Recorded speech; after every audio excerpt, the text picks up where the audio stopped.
Good morning, good afternoon, good evening to everyone around the world. I am Paul Sisler. This is In the Moment. Becoming Stoic. Becoming Stoic. A lot of people have a lot of different belief systems, and I'm not here to make you change your belief. Um, I'm not here for you to iron in and say, hey, this sounds like a good belief system. I think I'm going to try it out. I'm here because I want you to open your mind. I want you to think about things. I want you to use what you were born with, your critical thinking skills.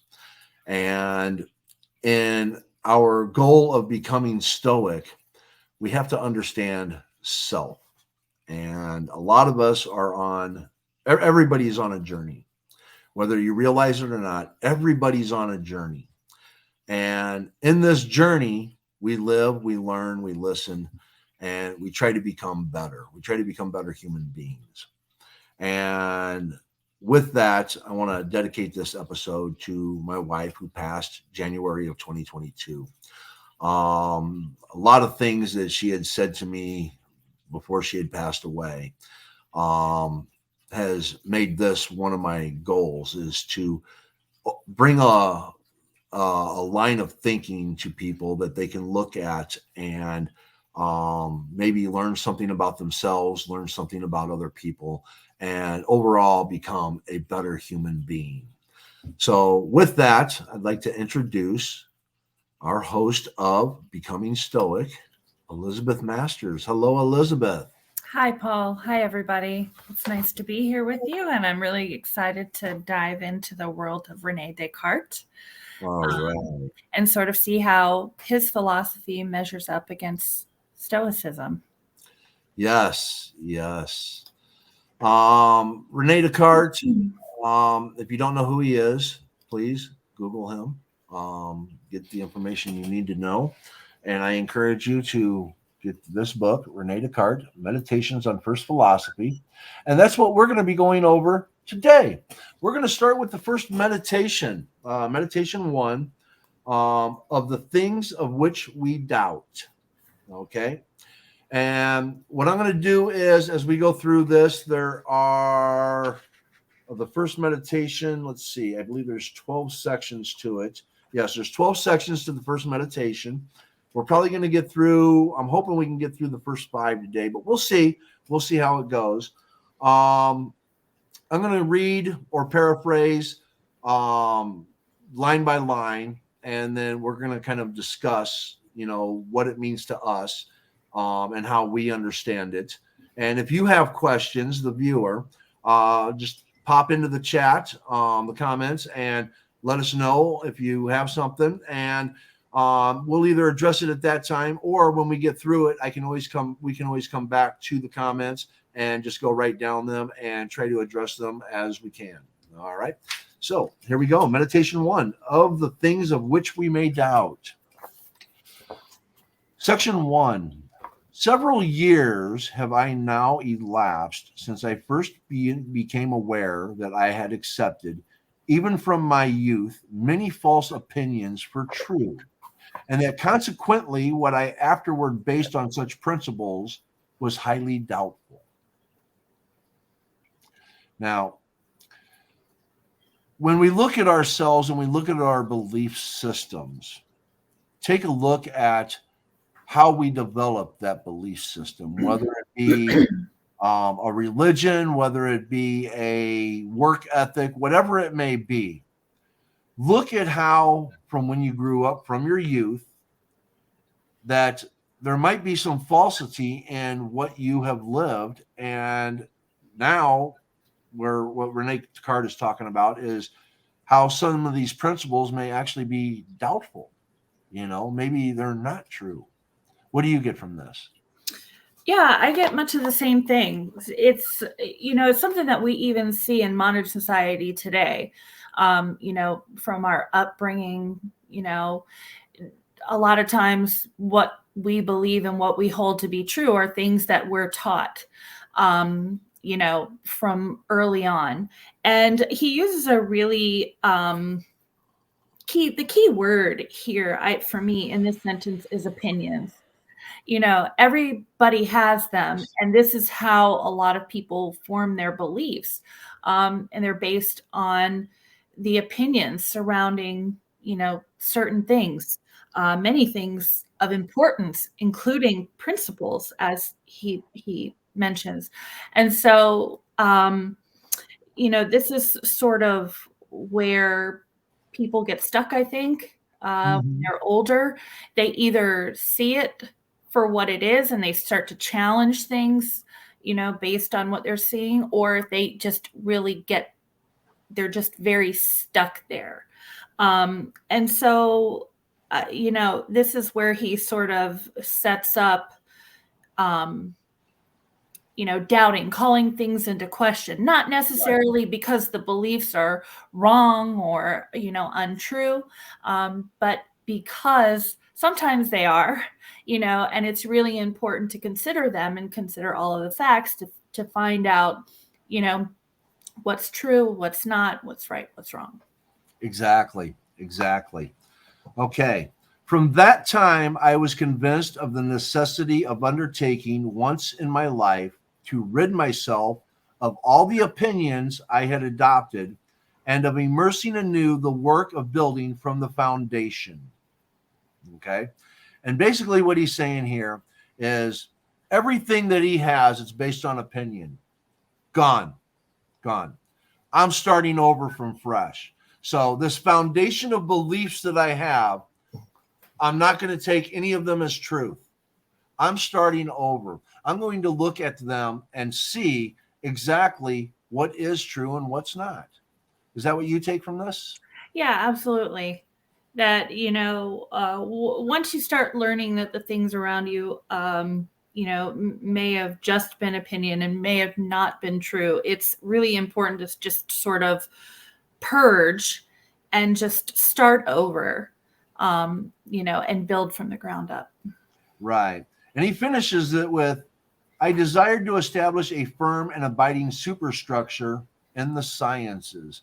In other words, all those beliefs that he had, instead of using opinions, what people say, how they believe, how they think, he's going to the science of it, the facts. Here is what is, and I'm going to build it from there. Correct. All right. This enterprise appeared to me to be one of great magnitude. I awaited until I had attained an age so mature as to leave me no hope that at any stage of my life more advanced, I should be better able to execute my design. And what he's saying here is when this thought first entered his mind, he was young and he wanted to go through life and experience as much as he could to where basically there's nothing left to experience. And now I can take a look at all of these things in my maturity and be able to do this, to throw all these beliefs out now and start anew.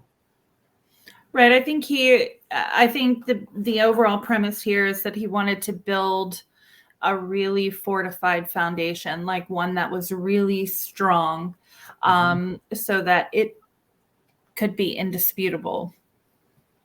Yes, yes, You know, definitely. Yeah, no, go on. What?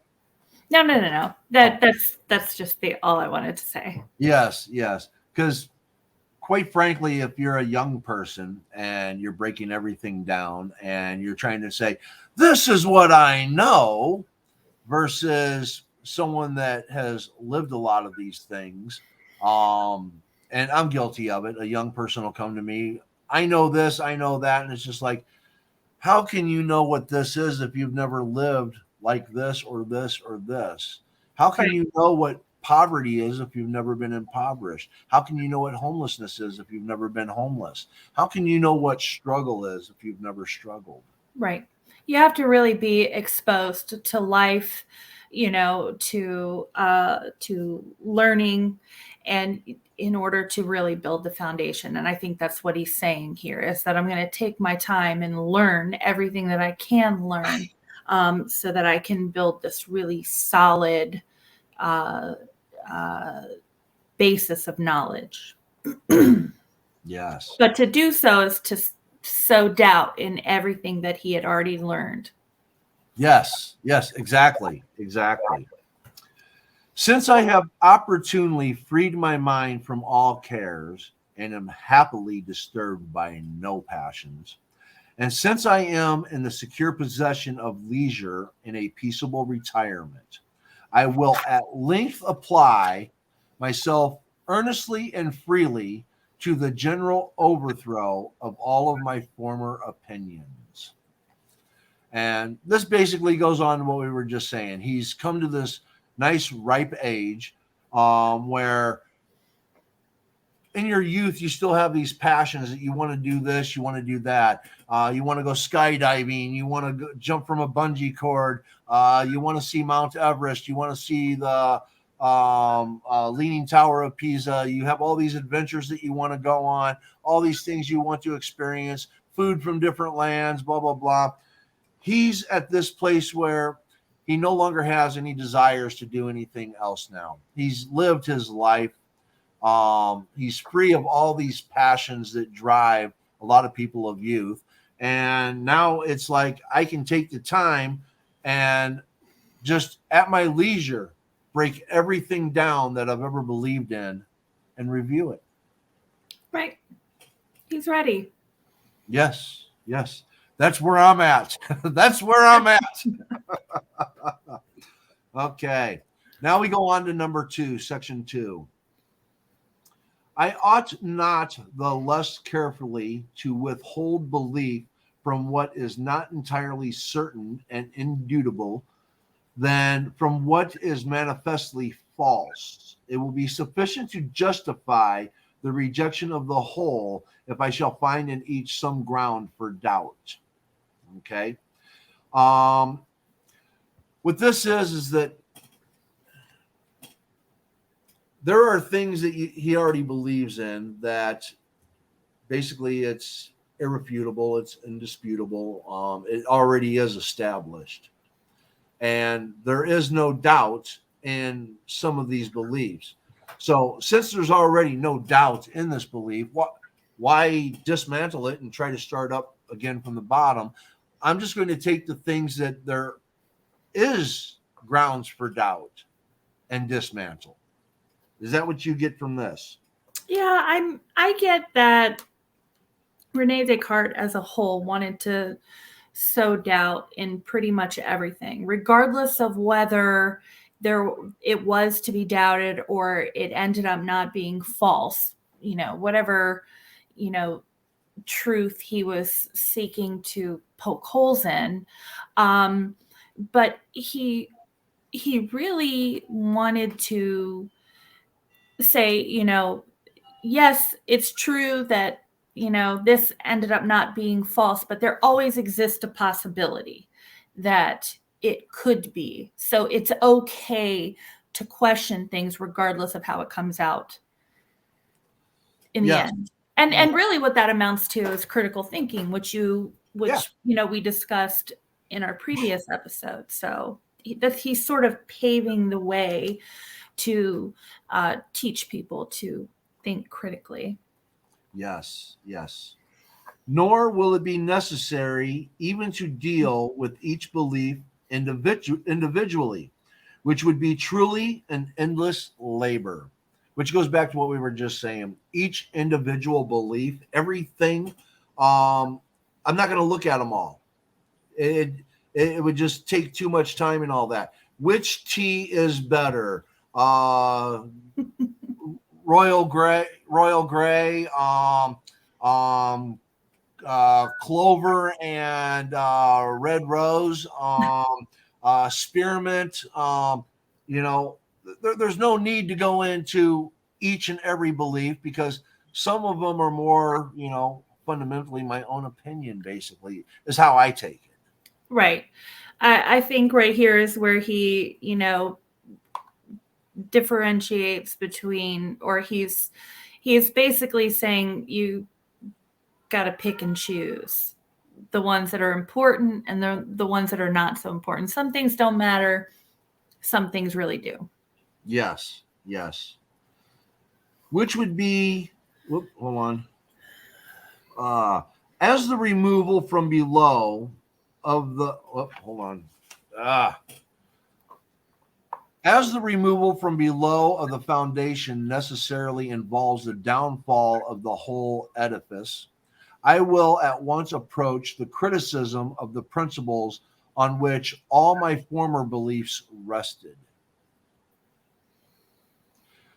Now, I see this as, instead of removing everything, which if I remove everything, then the whole foundation of anything I have is gone.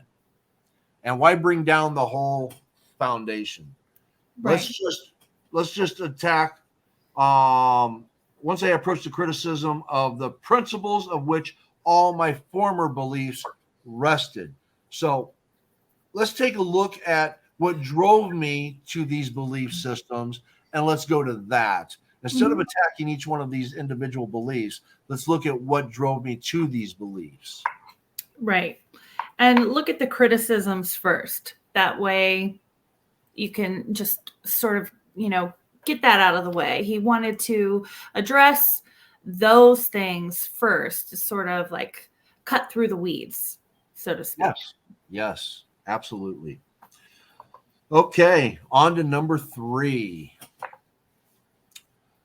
All that I have up to this moment accepted as possessed of the highest truth and certainty, I received either from or through the senses.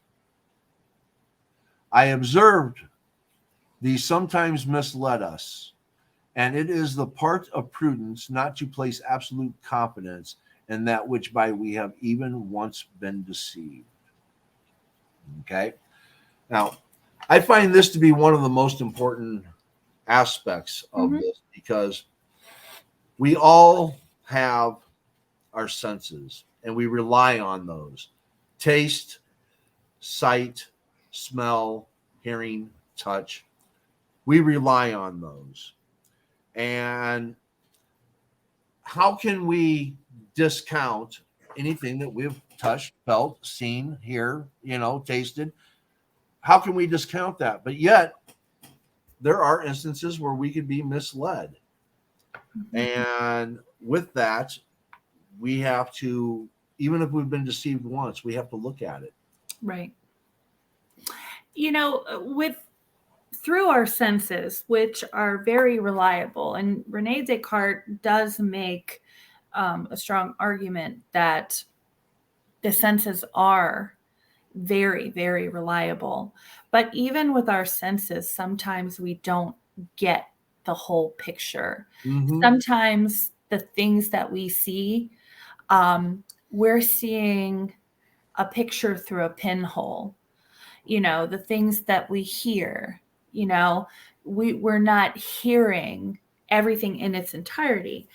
And so it's really easy to have misconceptions about things that we believe to be true based on not only what we've been taught, but what we've learned through our own experiences and our own senses. But, there can even be more to that.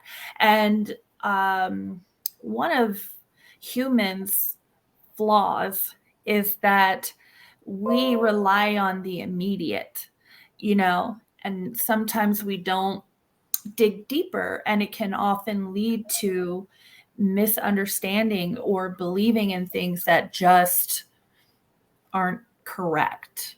Right.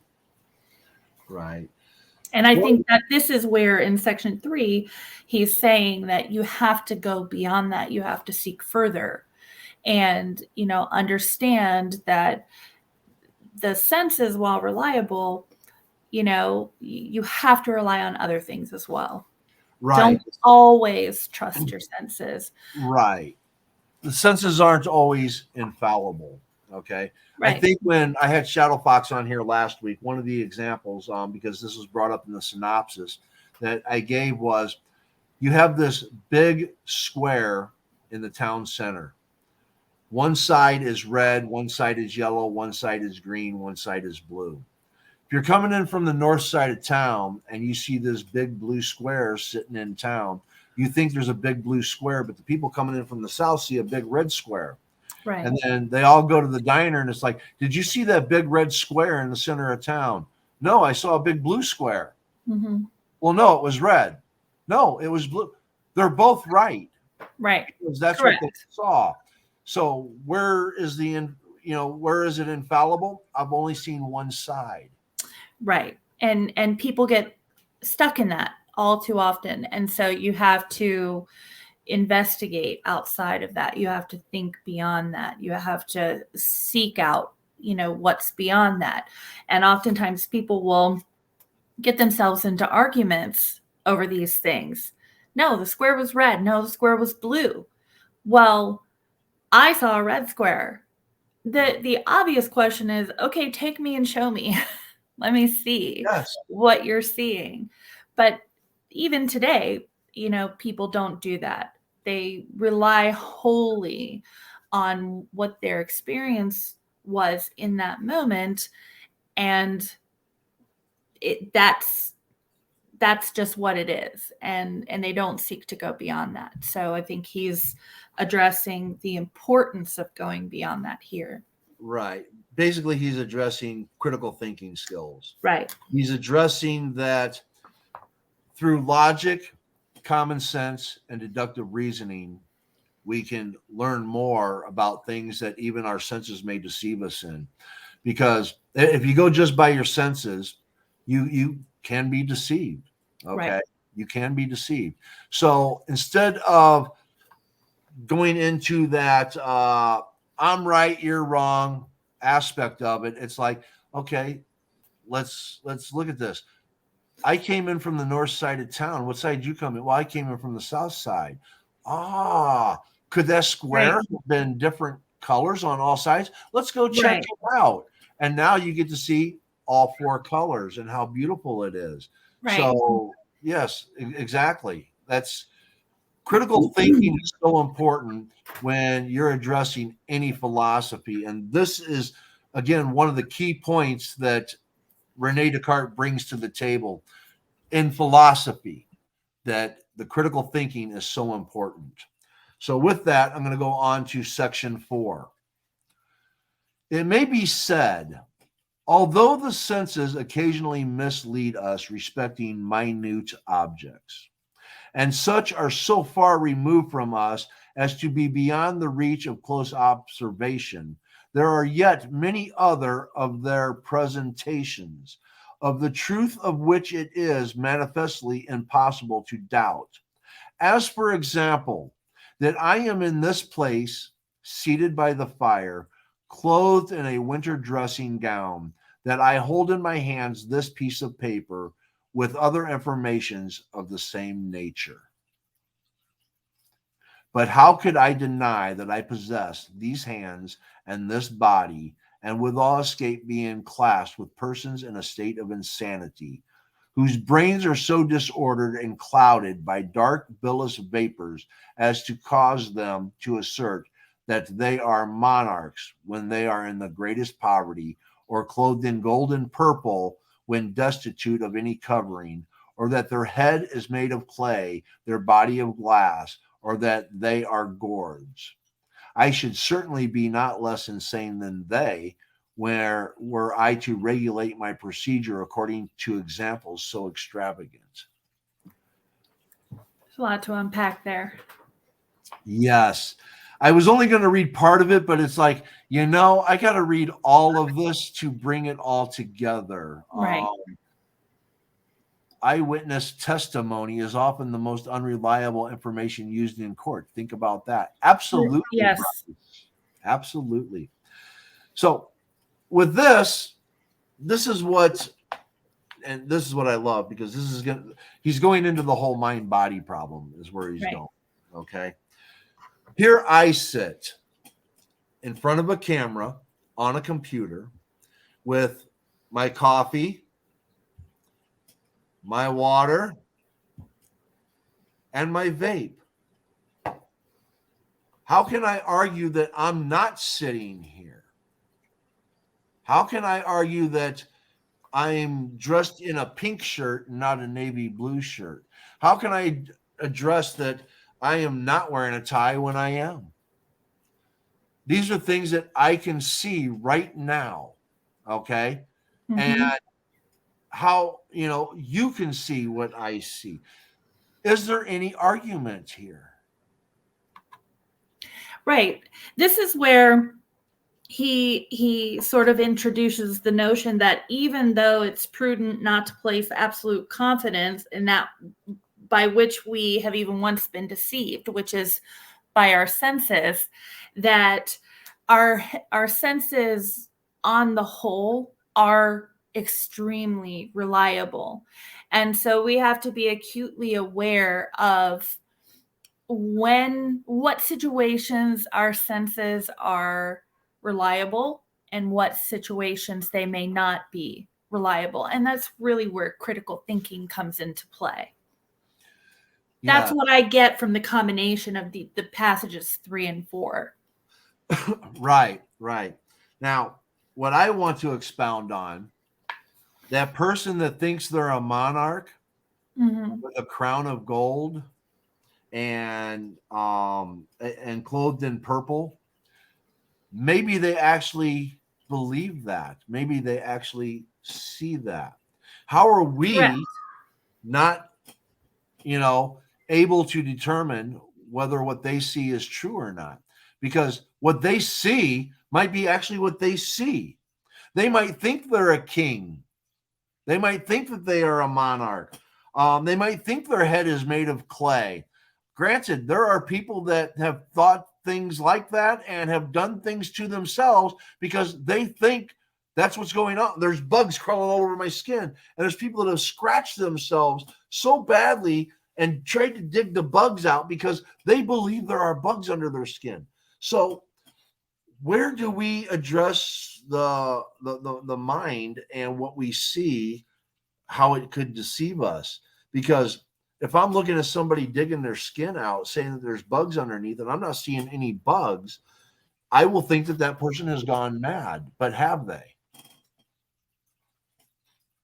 Well, you're still on mute. Sorry. I was muting because there was a little bit of background noise and I just wanted to make sure it didn't carry over while you're speaking. So this just goes back, I think, to his point of being able to determine between what's concrete and what's not concrete and how to recognize that. And he gives really real tangible example of that. So, I am here physically in the now, sitting by this fire. These are my hands. But I may be sitting amongst people who believe that they're kings. So, dressed in, what they're dressed in, yet it's not actually what they're dressed in. And so this is where, again, we have to use that critical thinking and be able to determine, what is concretely true and what is a belief system based on possible upbringing or teaching or opinions, what they were exposed to. And I think he gives really two great examples of that intertwined into one scenario. Yes. And then, of course, he brings on the next one here in part 5. Though this be true, I must nevertheless here consider that I am a man, and that consequently I am in the habit of sleeping, and representing to myself in dreams those same things, or even sometimes others less probable, which the insane think are presented to them in their waking moments. So this is where he starts to begin the process of, they think that they're in the waking moment. I think I'm in the waking moment. How do I know I'm not in the dream and they're in the waking moment, or they're in the dream and I'm in the waking moment? Are we all in the dream? Are we all in the waking moment? Could one of us be dreaming and the other not? What is going on here? Yeah, this is where he really sort of develops the dream argument and, tries to draw people. This is where he sets up, you know, questioning what's reality, what's not, and begins to set people up to draw him away from the Aristotle sort of thinking. Yes. So this is where it starts to get interesting. Yes. Excuse me. Ah. How often have I dreamt that I was in these familiar circumstances, that I was dressed and occupied this place by the fire when I was lying undressed in bed? At the present moment, however, I certainly look upon this paper with eyes wide awake. The head which I now move is not asleep. I extend this hand consciously and with the express purpose, and I perceive it. The occurrences in sleep are not so distinct as all of this. At other times, I have been deceived in sleep by similar illusions, and attentively considering those cases, I perceive so clearly that there exist no certain marks by which the state of waking can ever be distinguished from sleep that I feel greatly astonished, and in amazement, I almost persuade myself that I am now dreaming.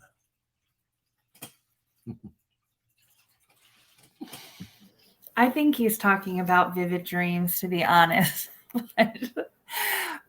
I think he uses that as a case to sort of, set up the dream argument. Oh, definitely, definitely. I mean, I have had dreams that are so realistic that I wake from them thinking that they were real for a moment, but then realize I was dreaming. So, you know, this is where we go into I think, therefore I am. But we have Exactly. yes, we have Bryce here. Your senses might be reliable, but recall is often unreliable, altered by bias and other influences, internal and external. Your truth about anything you've experienced can shift, especially over time. That's Yes, very, very yeah, true. yes. And there might even be instances where you had a dream that was so vivid that maybe later in life that dream might have been become a reality, that you might actually believe you lived what you did in that dream, and that's because you can, Right. yeah, that you can no longer tell the difference between that dream and reality. Right. And sometimes I think with dreams, it could create situations of deja vu. Maybe you've had a dream that was so vivid, and then you find yourself in a similar situation. And Bryce is absolutely right. As time goes on, memory fades, things can sort of meld together, and so our senses really can't be relied on in those situations, because there is so much room for other factors to come in and sort of taint what it is we've experienced with our senses. Yes, and I can tell you as a 54-year-old man that in my youth I have memories of things that I've done, and there's certain things that I can only remember certain parts of it. I can't remember like every conversation that we had or everything that we did in between one moment to the next. And sometimes I don't know if my mind creates things to fill in those gaps, or if it's trying so hard to recall a memory that it actually pulls up a memory. And it's like, wow, because even I, now at this age, start to question some of the memories as memories. Yeah, absolutely. our recall does become skewed, and sometimes we can fully remember something. Sometimes, we'll remember a little bit, and then we'll remember a little bit more later on down the line until it's just completely Oh, you muted yourself. Oh, I'm sorry. Yeah. Until you completely and totally just don't have a clear picture. So it's really, really important to question the senses. I wholeheartedly agree with Descartes here. Yes, yes. And just so you know, when you get older, there's times that I will get up and walk into the kitchen and I have to ask myself, what am I doing in the kitchen? I know I came out here for something. What was it? Right. So, yes. I think it happens more when you have kids. Yes, yes. You don't have to be older. You can just be a parent, pretty All right. much. We're going actually a lot faster through this than what I thought. So here we go. We're going on number 6. Let us suppose then that we are dreaming and that all these particulars, namely the opening of the eyes, the motion of the head, the forth putting of the hands, are merely illusions. And even that we really possess neither an entire body nor hands such as we see. Now, there is a thought. Just suppose that we aren't a body, that we are just merely in a dream. So, thoughts on that, Elizabeth? Uh, you know, the thing is that in dreams, I mean, everything is everything is real and not real. It's real in the sense that in the moment as we're experiencing it, it's real to us. But we're in a dream state. And so it's not actually a, a state of reality, of real experience. And so he does say that, in the next line, and you can go ahead and read the next line, that it has to be admitted that the objects that appear to us are basically representative of reality, but they're useless in dreams. And oftentimes in a dream state, they are useless. Anything around us, all of our senses are useless. And we have no control over them. It's we're in the total control of our subconscious. And I don't know about you, but if you've ever been in a dream state where you're aware that you're in a dream state, Oh, yes, yes, and you try to control yes. what happens or the outcome of the dream, or even if you wake up and go back and try to go back into the same dream, if it's a really good one, we're basically, all of our senses are rendered useless, so Yeah. Now, see, I can go and I can control my dreams to a certain extent. right. And this will be for another discussion another day, because things that our subconscious are trying to tell us, we can't change those outcomes no matter how hard we try, no matter how aware we are in our dream. But yet there's things in our dreams that we can control and manipulate once we learn how to do so. But let's go to what you just were saying. Nevertheless, it must be admitted at least that the objects which appear to us in sleep are, as it were, painted representations which could not have been formed unless in the likeness of realities, and therefore that those general objects, at all events, namely eyes, a head, hands, and an entire body, are not simply imaginary, but really existent. Correct. Okay. For in truth, painters themselves, even when they study to represent sirens and satyrs, by forms the most fantastic and extraordinary, cannot bestow upon them natures absolutely new, but can only make a certain medley of the members of different animals, or if they chance to imagine something so novel that nothing at all similar has ever been seen before, and such as is therefore purely fictitious and absolutely false, it is at least certain that the colors of which this is composed are real. Absolutely. I love how he compares, the dream state to like the visions of artists. Yes. I think it's a really accurate parallel that he draws there. And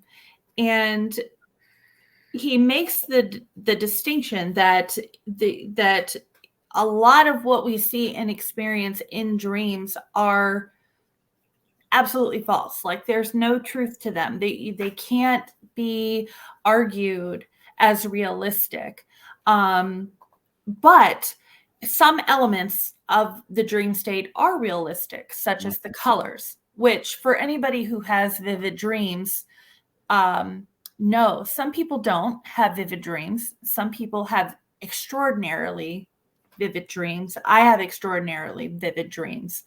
And so I can hear, taste, feel, smell, cry, and everything is just in living color, and so I think he makes an important point here, that even though dreams, a lot of what's within our dreams are false, there's also very real components that we experience in the dreams.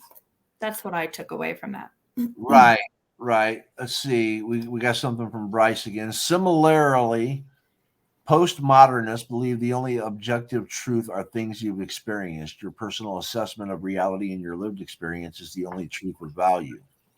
Right. Now, here's one of the things that I take from this section, is because this is also where he tries to hold on to the God idea. Because in a lot of religious beliefs, you can't imagine anything new that's not already been created, because God is the creator of all things. So you can't create anything new or different. You can only use what's already been created by God. Okay. And he makes sure that he says, but can only make a certain medley of the members of different animals. Okay. Yeah. Take Alien. You've seen the movie Alien? Yes. Okay. Now, the creature walks upright. It has a tail. Animals have tails. It has this head that is different than anything that you've ever seen, but we've seen that shape. It has a mouth within a mouth within a mouth that can, bring out. Its blood is acid, but acid exists. So, did somebody create something that doesn't exist, and it's a medley of other things, like Rene Descartes would, explain here? So, is this a creation from other things, or is this something that the mind itself could actually create on its own? And this is where the attachment to God comes in, because if we can only do a medley, how can we get so precise in something that is a creation that resembles nothing that we've ever seen? Right. Which would mean, if Descartes is right, then there's aliens out there that God has created that we haven't seen yet. I used to think that was absolute BS, but now I see there is something to it. Right. Yes. So, purely fictitious and absolutely false, it is at least certain that the colors of which this is composed are real. Right. Have we seen all colors? I don't know.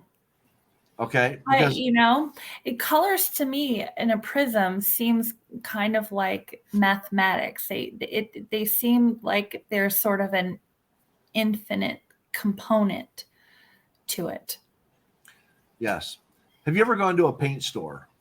Yes. All right, Many and times. they have, R is this much, yellow is this much, green is this much. Mm-hmm. Um, with the extent of it, there would be a maximum color combination that you can make with paint.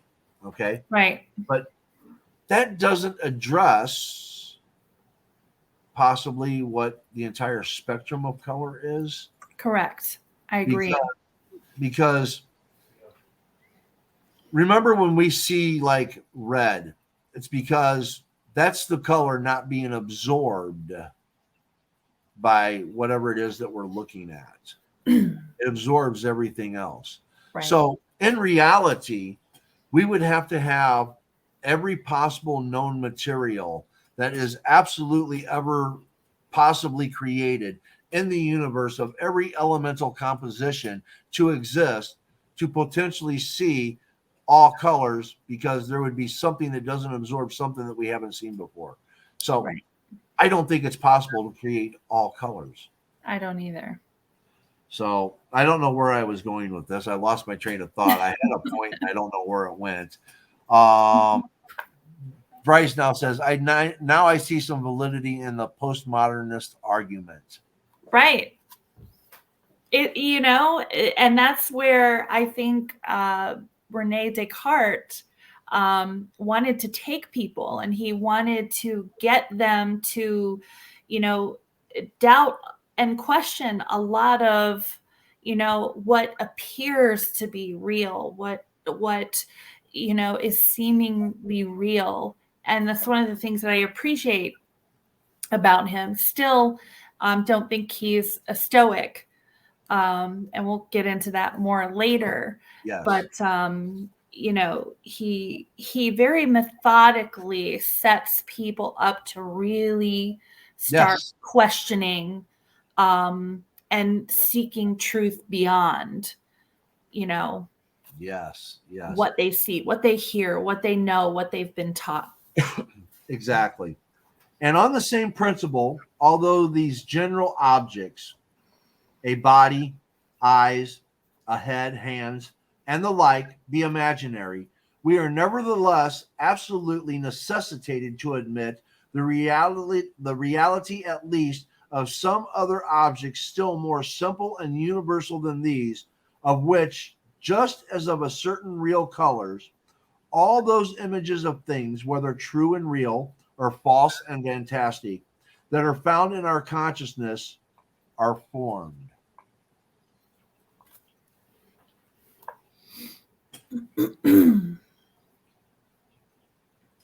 I'm just reading that again. I'll read it again for everybody also. And on the same principle, although these general objects, body, eyes, hands, feet, so on and so forth, and the like, be imaginary, we are nevertheless absolutely necessitated to admit the reality at least of some other objects still more simple and universal than these, of which just as of certain real colors, all those images of things, whether true and real or false and fantastic, that are found in our consciousness are formed.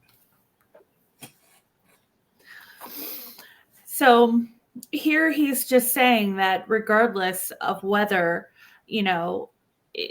like hypothetically, if all of these things on that same principle are, imaginary, one has to admit that it's based on reality, and all of these things are formed. And so I think, again, this ties back into, the previous passages where he is basically stating that we have to look and seek out what is concrete and what is not concrete. And that's where we have to make the delineation and go beyond. Yes. This is basically him saying it doesn't matter if you think we're dreaming or if we're awake. It really doesn't matter. No. For some odd reason, we all still imagine a head, eyes, nose, mouth, ears for a human being, hands, Right. feet, body. Regardless of what we think, we still create this. So Right. there has to be a reality to it. Right. Correct. The colors, there has to be a reality to it, because if we're all just dreaming and we're communicating with everybody in our dreams, we still create these things. Right. And my only argument back is, what if you are the actual only person dreaming, that nobody else in the world actually exists, that you're only creating people to look like you because this is how you imagine yourself, and none of it is real. So you are just a brain in a machine that is imagining all of these things. Think about it. That's what Rene Descartes is, Yep. To this class of objects seem to belong corporeal nature in general and its extension. The figure of extended things, their quantity or magnitude, and their number, as also the place in, and the time during which they exist, and other things of the same sort. Now, this is kind of confusing. I'm going to read this again. To this class of objects seem to belong corporeal nature in general and its extension. To this class of objects seem to belong corporeal nature in general and its extension. The figure of extended things, their quantity or magnitude, and their number, as also the place in, and the time during which they exist, and other things of the same sort. What do you get from this? Well, I think that it's important for people to understand what it is Rene Descartes is saying here, in order to really sort of break this down appropriately.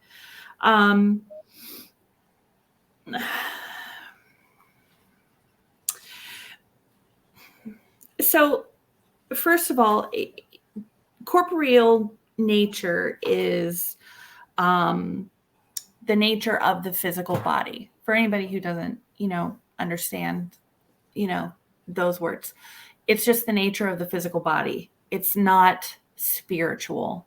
Right. So it's of an actual material nature, something tangible that you can touch, that see, feel, that exist. It's not something imagined or again, spiritual is a good word. And so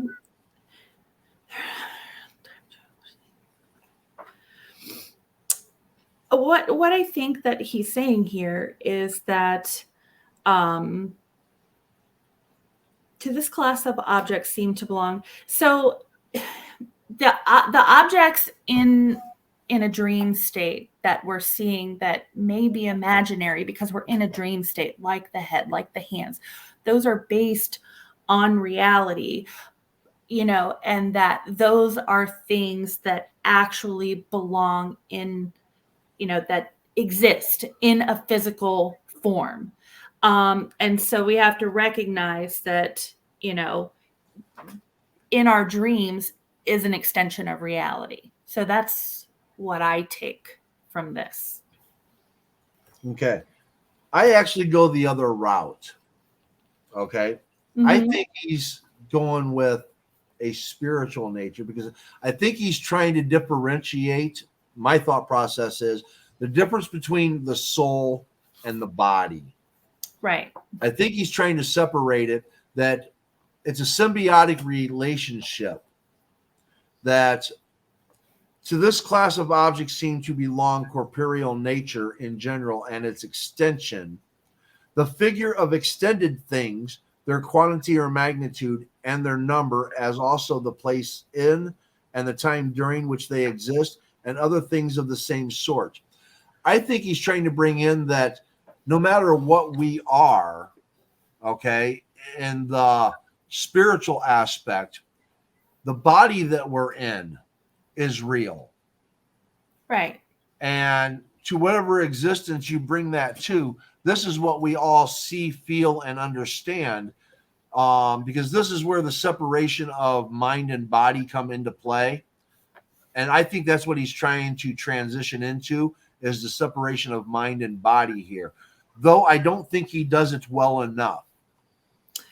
I think that this passage is really left, open for interpretation, because I draw it directly to the previous passage where he's talking about how some of these things, even though we're seeing them in the imaginary, the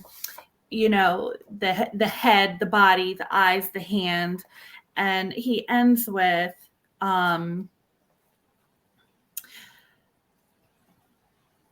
admit the reality, at least some other objects still more simple and universal than these, of which just as a certain real colors, all of those things, whether true and real or false and fantastic, that are found in our consciousness are formed.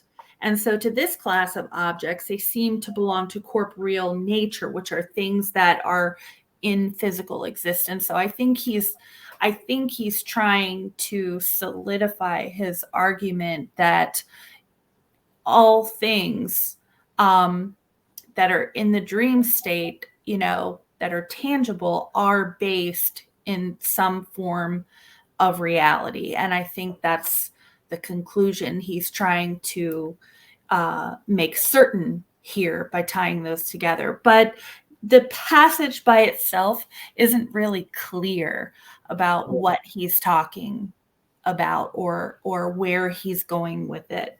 So it's possible that he may make a stronger connection in the next passage. We'll just have to read it to find out. Yes. And we're coming up on that hour. So I'll ask you, do you want to go into 8 or do you want to save that for next week? I think we should save it for next week. I think we should think on this. I took some notes, remember, what it is that we've talked about here, and see where we go next week. Yes, definitely. Rene Descartes definitely addresses the whole mind-body problem. I think he's doing that altogether. Yes. And if you're not familiar with the mind-body problem, Google it and kind of find some others that have addressed the mind-body problem, because the mind-body problem is huge. Okay. Rene Descartes, as one of the postmodernists, he really tried to sanctify that the mind and the body are two separate things. And when you go back to a lot of others, the materialists, it's called the dualist versus the materialist, where the dualist believes that the mind and body are two separate things, and when the body dies, the mind goes on. And the materialist believes that the mind and body are one and the same, that when the mind dies, or when the body dies, the mind also dies. That's the end of it. And of course, one of the books that I'm working on, called Impetuism, actually talks about the world of laws of thermodynamics, where energy can't be created nor destroyed. It only changes form, which answers the mind-body problem. That's for a whole nother day. Since we're talking about this, and yes, I think I have a really interesting dream story to share during our next podcast that really brings this very thing into question. Does the mind go on? is what we experience in our dream reals and real? Is it our subconscious? And I would love to share that at the beginning of next week's show, if you're fine with that, because it yes, sort of ties into what we're talking about right now. And it's a really powerful story, but it will really make one think. yes. So I would love to talk about that next time. I think it's a great segue out of these passages into the next passages. Yes, I agree. I love it. I love it. I love it. All right, Elizabeth, thank you. This has been an awesome episode. I loved it. And Bryce, thank you for your interjections and thoughts. I appreciate that greatly. I do too, so much. Bryce always has really great input that bring a lot of value to the discussion. I'm really happy that you were here with us, and for everybody else who may be watching, thank you for being here with us, and I hope that you enjoyed this episode, and I look forward to our next discussion. Yes. Okay, now for all of those that are interested on Tuesday Takes, Luke and I will be discussing how to make the most of your sex scenes in writing. So you'll want to join us with that. Wednesday on The Flow, Shadow Fox and I have a special guest, Plametti, and we're going to be talking about the hero's journey. So you'll want to join us on there for that. And then Saturday on Comedy and Controversy, we are going to be discussing critical race theory, and we have our special guest Sarah Donahue on there to jump into the discussion. So got a lot of things going on, a lot of interesting topics. Next week's going to be an exciting week. I am so excited. Yeah, I'm really looking forward to your other episodes, and I'm looking forward to our next discussion. And I hope everybody who's here will tune in again. Yes, definitely. So in the meantime, everyone, remember, be kind, be happy, and may good things go your way. Thank you. Take care, everybody.